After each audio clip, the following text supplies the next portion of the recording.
What would you give to get home a minute or two faster? If you drive north on MoPac, that could happen, at least a little bit.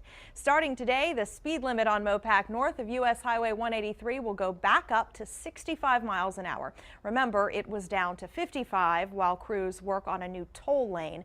But as KXAN First Warning traffic reporter Amanda Dugan explains, that higher speed limit means more officers cracking down on speeders.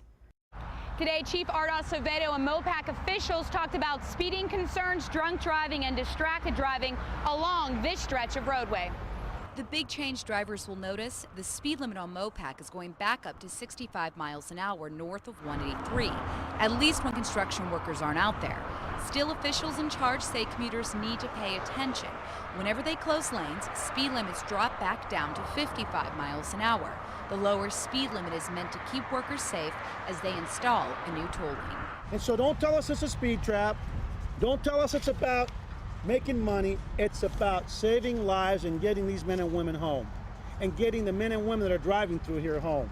The eyes of Texas will be upon you if you are caught speeding in a construction zone. Your fine will double. And just a note to pass along, the MoPac improvement project is about 43% of the way completed. It'll be completely wrapped up by next year. In North Austin, Amanda Dugan, KXAN News.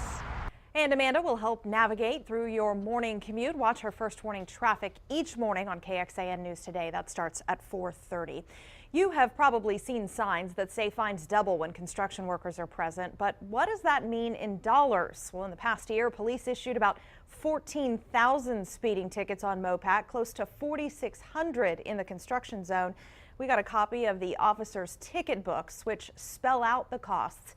You drive 5 miles an hour over the speed limit and the fine is $164. But in a work zone, that doubles to $328. 15 miles an hour over would get you a $478 fine. And 25 miles an hour over the limit makes for a $600 fine. We also wanted to point out why this is so important. Last year, there were more than 17,000 crashes in the state in construction zones. 9,100 people were injured and 115 people died. Keep in mind, there are 2,500 construction zones at any given time in the state. Right now, there are 20 along I-35, encompassing nearly 110 miles north to south. This is the largest number of construction zones TxDOT has ever had at one time. And remember, once the new year begins, drivers in the city limits of Austin will not be allowed to use a phone to talk or text unless it is with a hands-free device.